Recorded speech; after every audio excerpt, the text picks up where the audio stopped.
इबादत में फरिश्तों के सरदार इब्लीस ने काफी 60 बरस अल्लाह की इबादत की।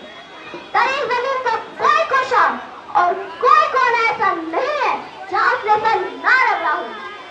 रोए जमीन का चप्पा चप्पा उसके सजदों का गवाह है, मगर उसने अल्लाह की नाफरमानी की और हजरत आदम अलैहिस्सलाम को सजदा करने से इनकार किया तो अल्लाह तबारक व तआला ने उसे अपने दरबार से ठुकरा दिया। उसकी लाखों बरस की इबादतें रायगाह हो गई। गया शैतान मारा एक सजदे के न करने से, गया शैतान मारा एक सजदे के न करने से, अगर लाखों बरस सजदे में सर मारा तो क्या मारा। कुरान करीम ने इब्लीस की सरकश को यूं बयान किया है, वइज़ लिल मलाइकति इसजुदू लिआदम फसजदू इल्ला इब्लीस अबा वस्तकबरा व कान मिनल काफिरीन। और जब हमने फरिश्तों से कहा कि हज़रत आदम अलैहिस्सलाम को सजदा करे, सबने सजदा किया, सिवाय इब्लीस ने इनकार किया, गुनाह किया और वो काफिर हो गया। इसलिए मैं अपने मुसलमान भाई बहनों से कहना चाहती हूँ कि अपनी नमाज पर गुरूर ना करें। अगर खुदा ने हमें 5 वक्त नमाज जिक्र कर जो तौफीक दे रखी है तो इसे तौफीक खुदा बंदी पर गुरूर ना करे और बेनमाज दिलों को हकीक का मिसल ना समझे।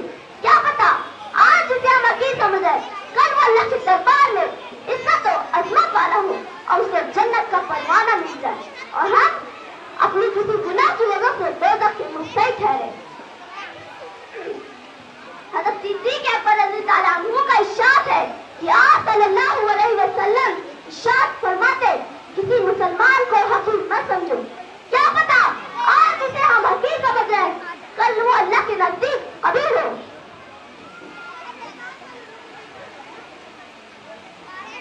सामयात फर्ज़,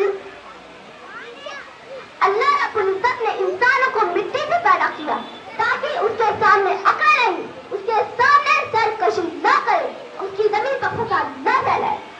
अजीब बात यह है कि इंसान गुरूर करता है और अपने कौल फैल से ये चाहता है कोई किसी मरना ही ना हो। ये बुलंद वाला पहाड़, ये दरख्त, ये आसमान, ये जमीन सभी हमें ज़बान हाल पुकार रहे हैं। जनाबे बहर को देखो कि कैसा सर उठाता है, जनाबे बहर को देखो कि कैसा सर उठाता है। तकब्बुर वो बुरी शय है जो फौरन टूट जाता है। खुदा ने हमें माल दिया है कि अपने माल पर गुरूर ना करो। कारून को खुदा ने बहुत ज्यादा माल दिया था, इतना माल दिया था कि उसकी खजानों की कुंजियां ताकतवर आदमी मिलकर उठाया करते थे। मगर जब उसने अल्लाह के साथ सरकशी की तो उसे अल्लाह का सख्त अज़ाब आ पकड़ा। साहिब नुक़सान हो तो अपने नुक़सान पर इतना नहीं, जवान हो तो अपनी जवानी का घमंड ना करो। हमारी आंखों ने कितने मालदारों को मोहताज होते देखा है और कितने जवानों को खाक में मिलते और हजारों को लूटते बिखरते हुए देखा है।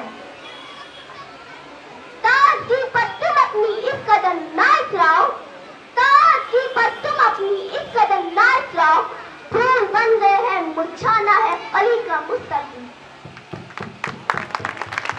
अब आखिर में मैं कहना चाहती हूँ,